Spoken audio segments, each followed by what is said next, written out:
जय हिंद। Welcome to sea of knowledge. आज हम लोग सुपरटेट एग्जामिनेशन में पर्यावरण एवं सामाजिक अध्ययन की प्रैक्टिस सीरीज 4, जिसमें आज हम लोग डिस्कस करेंगे 2019 के पेपर का, उनमें कौन कौन से क्वेश्चंस पूछे गए थे।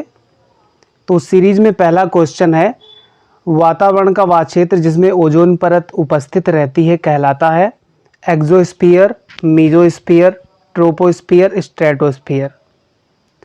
तो ओजोन परत जिसमें उपस्थित रहती है उसे हम लोग समताप मंडल कहते हैं। समताप मंडल को इंग्लिश में हम लोग स्ट्रेटोस्फीयर कहते हैं। तो इस प्रश्न का जो राइट आंसर होगा ऑप्शन नंबर 4। क्वेश्चन नंबर दूसरा, भारत में खेल दिवस कब मनाया जाता है? तो ऑप्शन दिए हैं 25 मई, 29 जून, 30 जुलाई, 29 अगस्त। तो भारत में राष्ट्रीय खेल दिवस मेजर ध्यानचंद की जयंती पर मनाया जाता है। यह जयंती 29 अगस्त को मनाई जाती है। तो इस प्रश्न का जो राइट आंसर होगा ऑप्शन नंबर 4। भारत में राष्ट्रीय खेल दिवस 29 अगस्त को मनाया जाता है। तो इस प्रश्न का जो राइट आंसर होगा ऑप्शन नंबर 4।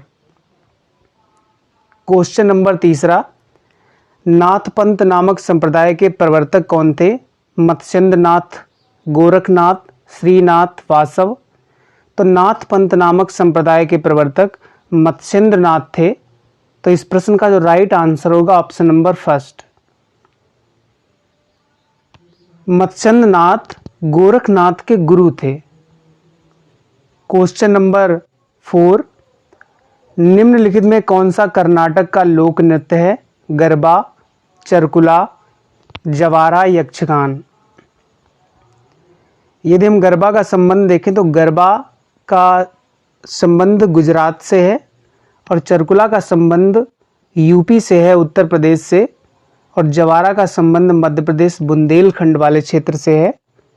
तो कर्नाटक का जो लोक नृत्य है यक्षगान। तो इस प्रश्न का जो राइट आंसर होगा option number 4 is the right answer. Question number 5, Kanchipuram में कैलाश मंदिर जिसकी भीतरी दीवारों में रंगों से मूर्तियां बनाई गईं, किसने बनवाया था? Devavarman, Mahendra Varman, Narasimha Varman first, Narasimha Varman second. तो कांचीपुरम में कैलाश मंदिर जिसकी भीतरी दीवारों पर रंगों से मूर्तियां बनाई गईं, वो नरसिंह वर्मन द्वितीय ने बनवाया था। तो इस प्रश्न का जो राइट आंसर होगा option number 4। Question number 6, Mirzapur प्रसिद्ध है कजरी के लिए, चरकुला नृत्य के लिए, पवारा के लिए, नकटा के लिए। तो मिर्जापुर कजरी के लिए प्रसिद्ध है। तो इस प्रश्न का जो राइट आंसर होगा ऑप्शन नंबर 1। क्वेश्चन नंबर 7, केंद्रीय ग्लास एवं सेमेरिक अनुसंधान संस्थान स्थित है आगरा, खुर्जा, कानपुर, फिरोजाबाद। तो केंद्रीय ग्लास एवं सेमेरिक अनुसंधान संस्थान खुर्जा बुलंदशहर में है। तो इस प्रश्न का जो राइट आंसर है question number 2। Question number 8, Bharat का शेक्सपियर किसे कहा जाता है? विष्णु शर्मा, पाणिन, कालिदास, भारवी। तो भारत का शेक्सपियर कालिदास को कहा जाता है। तो इस प्रश्न का जो राइट आंसर होगा ऑप्शन नंबर 3। क्वेश्चन नंबर 9, कुंभ मेले को यूनेस्को की अमूर्त सांस्कृतिक धरोहर सूची में कब शामिल किया गया? ऑप्शन दिए हैं 2017, 2018, 2012, 2015। तो कुंभ मेले को यूनेस्को की अमूर्त सांस्कृतिक धरोहर सूची में 2017 में शामिल किया गया। यदि आपसे डेट पूछता है तो आप बताएंगे 3 दिसंबर 2017 को यह धरोहर सूची में शामिल किया गया। तो इस प्रश्न का जो राइट आंसर होगा option number 1। Question number 10, Kathakali किस राज्य का प्रमुख शास्त्रीय नृत्य है? उत्तर प्रदेश, आंध्र प्रदेश, कर्नाटक, केरल। तो कथकली केरल का शास्त्रीय नृत्य है। तो इस प्रश्न का जो राइट आंसर होगा ऑप्शन नंबर 4। क्वेश्चन नंबर 11, भारतीय राष्ट्रीय कांग्रेस के प्रथम मुस्लिम अध्यक्ष थे? अबुल कलाम आज़ाद, रफ़ी अहमद किदवई, बदरुद्दीन तैयबजी, हकीम अजमल खां। तो भारतीय राष्ट्रीय कांग्रेस के प्रथम मुस्लिम अध्यक्ष बदरुद्दीन तैयबजी थे। तो इस प्रश्न का जो राइट आंसर होगा ऑप्शन नंबर 3। क्वेश्चन नंबर 12 की बात करते हैं। साइमन कमीशन के विरुद्ध प्रदर्शन में लाठीचार्ज से लगी चोटों से किस नेता की मृत्यु हुई? Lala Lajpat Rai, Govind Ballabh Pant, doctor Satyapal, doctor Kitchlu. तो साइमन कमीशन के विरुद्ध प्रदर्शन में लाठीचार्ज से लगी चोट से लाला लाजपत राय की मृत्यु हुई। तो इस प्रश्न का जो राइट आंसर होगा option number first. Question number 13, Lok Sabha द्वारा पारित धन विधेयक को राज्यसभा विचार विमर्श के लिए अधिकतम कितने दिनों तक रख सकती है? 10 दिनों के लिए, 12 दिनों के लिए, 14 दिनों के लिए, 16 दिनों के लिए।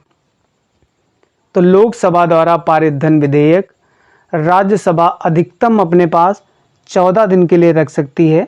तो इस प्रश्न का जो राइट आंसर होगा option number third is the right answer. Question number 14, प्रायद्वीप भारत का सबसे दक्षिणी बिंदु कन्याकुमारी स्थित है। कर्क रेखा के उत्तर में, मकर रेखा के दक्षिण में, भूमध्य रेखा के उत्तर में, भूमध्य रेखा के दक्षिण में। यदि हम भारत की बात करें तो कर्क रेखा भारत के बीचों बीच से गुजरती है। यदि हम दिशाओं की बात करें तो उत्तर, दक्षिण, पश्चिम, पूर्व। तो कन्याकुमारी इधर और विषुवत रेखा इधर से गुजरती है।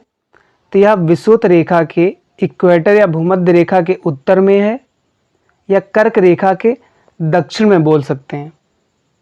तो इसमें कर्क रेखा के दक्षिण में कोई ऑप्शन नहीं है, तो भूमध्य रेखा के उत्तर में। तो इस प्रश्न का जो राइट आंसर होगा option number third. Question number 15, निम्नलिखित समुद्री धाराओं में कौन सी अटलांटिक महासागर की धारा नहीं है? कनारी धारा, लैब्राडोर धारा, फ्लोरिडा धारा, अगुलहास धारा।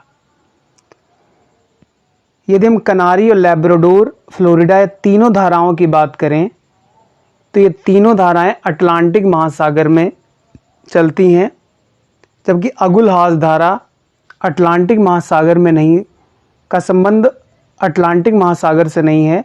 तो इस प्रश्न का जो राइट आंसर होगा ऑप्शन नंबर 4। यह तीनों धाराएं अटलांटिक महासागर में चलती हैं, जबकि कनारी और लैब्राडोर ये दोनों धाराएं ठंडी धाराएं हैं, जबकि फ्लोरिडा गर्म धारा है। अगुलहास जो कि यह भी एक गर्म धारा है। तो इस प्रश्न का जो राइट आंसर होगा option number 4। Question number 16, Nathula दर्रा भारत के किस राज्य से स्थित है? अरुणाचल प्रदेश, असम, सिक्किम, मेघालय। तो नाथुला दर्रा भारत के सिक्किम राज्य से संबंधित है। तो इस प्रश्न का जो राइट आंसर होगा ऑप्शन नंबर 3।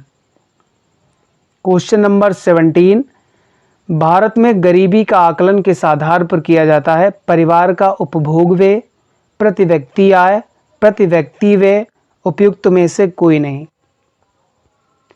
तो भारत में गरीबी का आकलन परिवार का उपभोग व्यय पर किया जाता है। तो इस प्रश्न का जो राइट आंसर होगा ऑप्शन नंबर 1। क्वेश्चन नंबर 18, इनमें से भारत की संविधान सभा के पहले अध्यक्ष कौन थे? Doctor Sachchidananda Sinha, doctor Rajendra Prasad, doctor BR Ambedkar, professor SC Mukherjee. तो संविधान सभा के पहले अध्यक्ष डॉक्टर सच्चिदानंद सिन्हा थे। तो इस प्रश्न का जो राइट आंसर होगा ऑप्शन नंबर 1। लेकिन डॉक्टर सच्चिदानंद सिन्हा स्थायी अध्यक्ष नहीं थे। अगर पूछा जाए कि भारतीय संविधान सभा के पहले स्थायी अध्यक्ष कौन थे, तो डॉक्टर राजेंद्र प्रसाद। क्वेश्चन नंबर 19, काकोरी षड्यंत्र केस किस वर्ष हुआ था? 1920, 1925, 1930, 1935। काकोरी षड्यंत्र केस 1925 को हुआ। तो इस प्रश्न का जो राइट आंसर होगा option number 2। Question number 20, Bharat में अवस्थापित होने वाला प्रथम राष्ट्रीय उद्यान है? कॉर्बेट राष्ट्रीय उद्यान, दुधवा राष्ट्रीय उद्यान, पेरियार राष्ट्रीय उद्यान, मानस राष्ट्रीय उद्यान। तो भारत में पहला नेशनल पार्क, जिसे हम लोग हैली नेशनल पार्क के नाम से जानते हैं, 1936 में इसकी स्थापना की गई थी, जिसे इन दिस टाइम इसे जिम कॉर्बेट नेशनल पार्क के नाम से जानते हैं, जो उत्तराखंड के नैनीताल जिले में स्थित है।